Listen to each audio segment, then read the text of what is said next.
అమరావతి విధ్వంసం, పడకేసిన పోలవరం, గతుకుల రోడ్లు, గమనం లేని మౌలిక వస్తుల ప్రాజెక్టులు, ఇలా వైసీపీ పాలనలో కోస్తాంధ్ర అంతా నిస్తేజమే. సరిగ్గా ఏడాది తిరిగేసరికి ఉత్తేజం నింపింది కూటమి ప్రభుత్వం.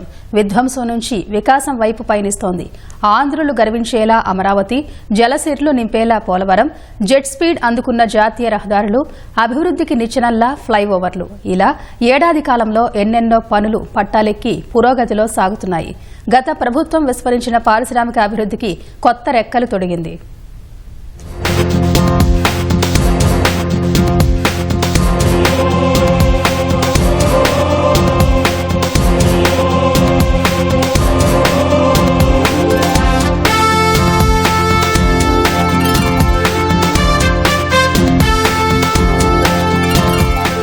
నదులు నాగరికతకు వేదికలు, అభివృద్ధికి వీచికలు.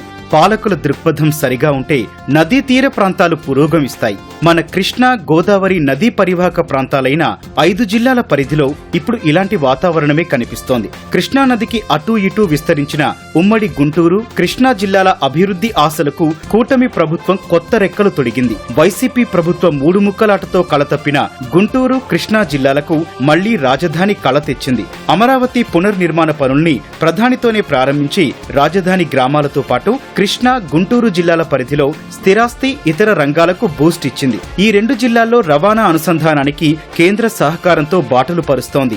జగన్ సర్కారు పక్కన పెట్టిన రింగ్ రోడ్డు నిర్మాణానికి మళ్లీ డీపీఆర్ సిద్ధం చేస్తోంది.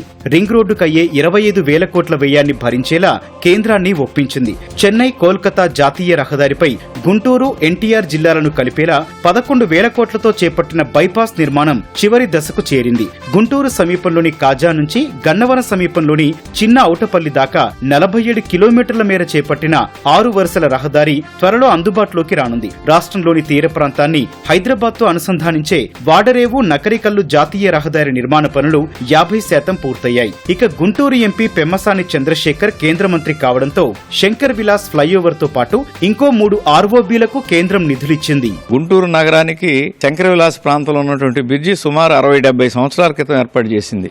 చాలా ఇబ్బంది పడుతున్న ట్రాఫిక్తో సతమతం అవుతున్న తరుణంలో 90 కోట్ల పైచిలుకుతోటి నూతన బ్రిడ్జిని ఏర్పాటు చేస్తా ఉన్నారు. అట్లాగే 3 వంతెనలుగా పేరున్నటువంటి ప్రాంతాన్ని 4వ వంతెన కూడా నిర్మించి అక్కడ కూడా వర్షాలు వచ్చినప్పుడు ఇబ్బంది లేకుండా చేస్తున్నటువంటి అంశం. మరి ముఖ్యంగా కాలువ గట్టులను అభివృద్ధిపరిచి సాగునీరు, త్రాగునీరు కోసం 100 కోట్ల రూపాయల బడ్జెట్ను కూడా తీసుకొచ్చినటువంటి అంశాన్ని మన గుంటూరు జిల్లా వాసులుగా మేము కూడా బాగా సంతోషపడుతున్నటువంటి అంశం. దశాబ్దాలుగా కలగా మిగిలిన గుంటూరు ఛానల్ పొడిగింపు పనులకు 100 కోట్లు మంజూరు చేసింది కూటమి ప్రభుత్వం. ఉమ్మడి గుంటూరు జిల్లాలో గత 5 ఏళ్లుగా పడకేసిన పెన్నా, గోదావరి అనుసంధానం వంటి ప్రాజెక్టుల్ని తిరిగి పట్టాలెక్కిస్తోంది. పల్నాడు జిల్లా వాసుల దశాబ్దాల కళ వరికపూడిసెల ప్రాజెక్టు పనులు త్వరలో మొదలు కానున్నాయి. కోడెల హయాంలో మొదలైన నర్సరావుపేట జేఎన్టీయూ భవనాలు పూర్తయ్యాయి. త్వరలో కార్యకలాపాలు ప్రారంభం కానున్నాయి. ఇక వైసీపీ హయాంలో నత్తనడకన సాగిన బాపట్ల జిల్లా నిజాంపట్నం హార్బర్ పనులు శరవేగంగా జరుగుతున్నాయి. కీలకమైన జెట్టి నిర్మాణ పనులు చివరి దశకు చేరాయి. 70% పనులు పూర్తి చేసి పెండింగ్ పనుల్ని పరుగులు పెట్టిస్తోంది.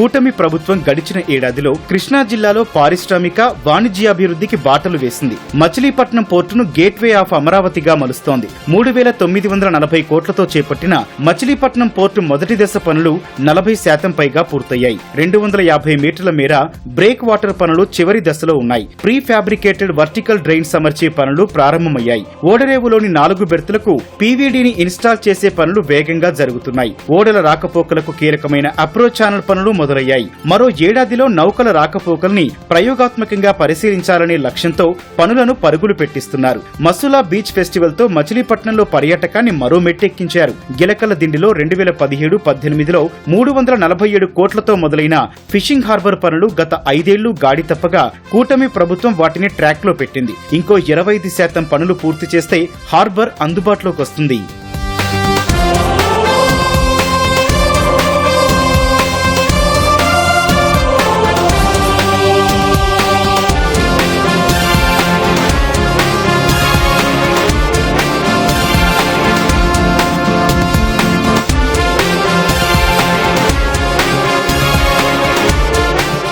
కృష్ణా జిల్లాకే కాదు రాష్ట్రానికి ఈ ఏడాదిలో జరిగిన మరో మేలు విమాన సేవల విస్తరణ. కేంద్ర మంత్రి రామ్మోహన్ నాయుడు చొరవతో గన్నవరం నుంచి దేశ వాణిజ్య రాజధాని ముంబైకి, బెంగళూరుకు విమాన సేవలు అందుబాటులోకి వచ్చాయి. ఇక వివిధ దేశాలకు నేరుగా ఫ్లైట్స్ నడిపేలా ఇంటిగ్రేటెడ్ టెర్మినల్ త్వరితగతిన పూర్తి చేస్తోంది. వైసీపీ హయాంలో నిలిచిన టెర్మినల్ పనులు ఇప్పటికే 70% పూర్తి చేసింది. ఇక వైసీపీ హయాంలో మూగబోయిన మల్లవల్లి మళ్లీ పారిశ్రామిక కళ సంతరించుకుంది. వైసీపీ ప్రభుత్వం రద్దు చేసిన 370 కంపెనీలకు కూటమి ప్రభుత్వం తిరిగి భూములు కేటాయించింది. ఇందులో అశోక్ లేలాండ్ వంటి ప్రతిష్టాత్మక సంస్థ ఇప్పటికే ఉత్పత్తి ప్రారంభించింది. ఇంకో 6 నెలల్లో మరో 50 యూనిట్లు ప్రారంభోత్సవాలకు సిద్ధమవుతున్నాయి. గన్నవరం ఎయిర్పోర్ట్ కూడా గతంలో తెలుగుదేశం పార్టీ రూలింగ్ లో ఉన్నప్పుడు ఇంటర్నేషనల్ ఫ్లైట్స్ వెళ్ళి గత ప్రభుత్వం అవన్నీ రద్దు చేసి అక్కడ ఎయిర్పోర్ట్ను కూడా డెవలప్ చేయకుండా వదిలిపేసింది.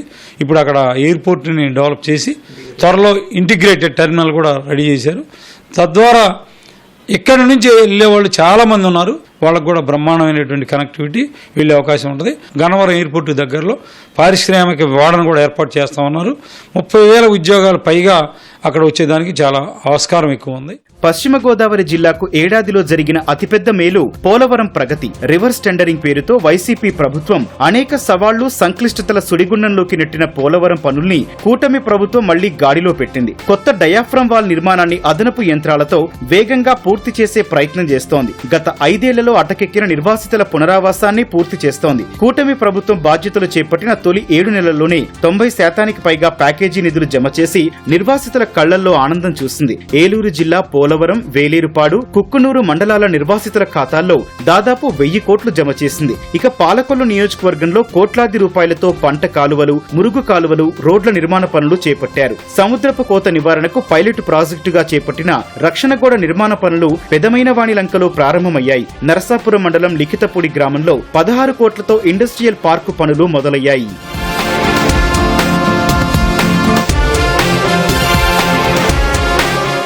తూర్పుగోదావరి జిల్లాలో గత ప్రభుత్వం నిలిపివేసిన పనులన్నింటినీ కూటమి ప్రభుత్వం మళ్లీ ప్రారంభించింది. ప్రధానంగా అఖండ గోదావరి ప్రాజెక్టుకు 94 కోట్లు కేంద్ర నిధులు సాధించింది. కాకినాడ నుంచి రాజమహేంద్రికి 300 కోట్ల రూపాయలతో చేపట్టిన ఏడీబీ రహదారి నిర్మాణ పనుల్ని ముగింపు దశకు తెచ్చింది. ఉప ముఖ్యమంత్రి పవన్ కళ్యాణ్ ప్రాతినిధ్యం వహిస్తోన్న పిఠాపురంలో ఆరోగ్య కేంద్రాన్ని 12 కోట్లతో 100 పడకల ఆసుపత్రిగా తీర్చిదిద్దుతున్నారు. ఉప్పాడ రైల్వే గేటు వద్ద 50 కోట్ల అంచనాలతో ఆర్ఓబీ నిర్మాణానికి ఏర్పాట్లు జరుగుతున్నాయి. పిఠాపురం, సామర్లకోట రోడ్డు విస్తరణ పనులు ముగింపు దశకు చేరాయి. ఇతర నియోజకవర్గాల్లోనూ కోట్లాది రూపాయలతో రోడ్ల నిర్మాణం జరుగుతోంది. ఇక ప్రకాశం జిల్లాపై వెనకబాటు ముద్ర తుడిపేసేందుకు ఏడాదిగా ఎన్నో ప్రయత్నాలు చేస్తోంది కూటమి ప్రభుత్వం. ప్రధానంగా పరిశ్రమల జాడే లేని కనిగిరి నియోజకవర్గంలో రిలయన్స్ బయో ఎనర్జీ ప్లాంట్ ఓ గేమ్ చేంజర్ గా మారబోతోంది. స్థానిక రైతులకు ఏటా మంచి ఆదాయం సమకూర్చేలా దీన్ని డిజైన్ చేశారు. మా ప్రాంతంలో ఈ కంపెనీ రావటం వల్ల ప్రతి ఎకరానికి కూడా రైతుకి 30,000 రూపాయలు రిలయన్స్ కంపెనీ వారు లీజుకి తీసుకునే అవకాశాలు ఎక్కువగా ఉన్నాయి. లీజుకి తీసుకున్నందువల్ల ప్రతి రైతుకు కూడా ఉపాధి కలుగుతుంది. అదేవిధంగా ఈ కంపెనీ వల్ల రైతులకి రోజువారీ కూలీలు కూడా దొరికే అవకాశాలు ఎక్కువగా ఉన్నాయి. అందువల్ల మా ప్రాంతం అభివృద్ధి చెందుతుంది. ప్రకాశం జిల్లాలోని ప్రతి నియోజకవర్గంలో 15 కోట్ల రూపాయల విలువైన సిమెంట్ రోడ్ల నిర్మాణం జరుగుతోంది. అసంపూర్ణంగా ఉన్న కనిగిరి బైపాస్ రోడ్డు పూర్తయింది. 3 కోట్లతో ఒంగోలు ముఖ చిత్రాన్ని మార్చేస్తున్నారు. డివైడర్లు, వీధుల వెంట మొక్కలు, ఖాళీ స్థలాల్లో పార్కులు, గోడలకు రంగులు, ఇలా దాదాపు 3 కోట్లతో నగరాన్ని సుందరీకరిస్తున్నారు. దశాబ్దాలుగా రోడ్లు లేని కాలనీల్లో సిమెంట్ రోడ్లు పరుస్తున్నారు. ఇంతకుముందు ఈ రోడ్డు నేలల్లో బండ్లు కూడా పట్టు రోజులు కూడా ఉన్నాయి సార్. ఈ రోడ్డు ఎప్పుడు వేస్తారో, ఏ గవర్నమెంట్లో వేస్తారని ప్రజలు ఎదురు చూస్తూ ఉన్నారు. దేవుని వల్ల ఈ ప్రభుత్వంలో రోడ్డు వేశారు. రోడ్డు నెంబర్ 1 ఉంది, సూపర్. ఎంత వర్షానికి కూడా ఇంక ఇబ్బంది లేదు. ఒకప్పుడు వర్షం పడితే అందరూ భయపడుతూ వచ్చేవాళ్ళు. కనీసం అంటే ఒక మోకాళ్ళలోతు నీళ్ళు ఉండే. ఇప్పుడు ఇక్కడ ఈ సమస్య పోయింది. ఇది మఠానికి ఒక 30 సంవత్సరాల నుంచి మాకు అవస్థ చిన్న కాదండి. మోకాళ్ళలోతు నీళ్లు అయితే వర్షం వస్తే ఇంతలోతు ఉంటాయి నీళ్లు. సరే దేవుడి వల్ల ఈ మధ్యన ఏదో ప్రభుత్వం మారిన తర్వాత కూటమి ప్రభుత్వంలో మాకు చాలా వరకు మేలు చేశారు సార్. అసలు రోడ్డుకి వెళ్ళాలంటే ఇదే మేము, ఇక మాకు మార్గం వెళ్ళలేదు. సరే దేవుడి వల్ల సలకు పడింది, ఏదో మేము సంతోషిస్తున్నాం. ఒంగోలు డివైడర్లు కానీ, పబ్లిక్ వాల్స్ కానీ, రోడ్లు కానీ అసలు ఎంత చక్కగా తీర్చిదిద్దుతున్నారంటే మార్పు అనేది చాలా స్పీడ్గా. మేము ఇంకా 2 years తర్వాత మార్పు వస్తుందేమో అనుకున్నాం, కానీ గెలిచిన 1-2 నెలలు కాంటే స్టార్ట్ చేశారు. ఇప్పటికే 30 టౌన్ పెయింటింగ్ వర్క్ అయిపోయింది. రోడ్లు గతుకులన్నీ కంప్లీట్గా పూర్తి చేశారు. చాలా బాగా డెవలప్ చేస్తున్నారు. కొత్తపట్నం బస్ స్టాండ్ ఏరియా కానీ, రంగారెడ్డి ఏరియా కానీ, మెయిన్ సెంటర్లు మొత్తం పబ్లిక్ చాలా ఆహ్లాదకరంగా చాలా హ్యాపీగా ఫీల్ అవుతున్నారు. వెలిగొండ ప్రాజెక్టు కల సాకారం చేయడమే లక్ష్యంగా పెండింగ్ పనుల పూర్తికి నిర్వాసితులకు పరిహారం చెల్లించేలా నిధులు కేటాయించింది. మార్కాపురం, సంతనూతలపాడు నియోజకవర్గాల్లో ఎన్నాళ్లుగానో నిరీక్షిస్తోన్న సాగర్ కాలువల మరమ్మతులు మొదలవడం రైతుల్లో సంతోషం నింపింది. పశ్చిమ ప్రకాశం గొంతు తడిపేలా 430 కోట్లతో జలజీవన్ మిషన్ పనులు చురుగ్గా సాగిస్తోంది.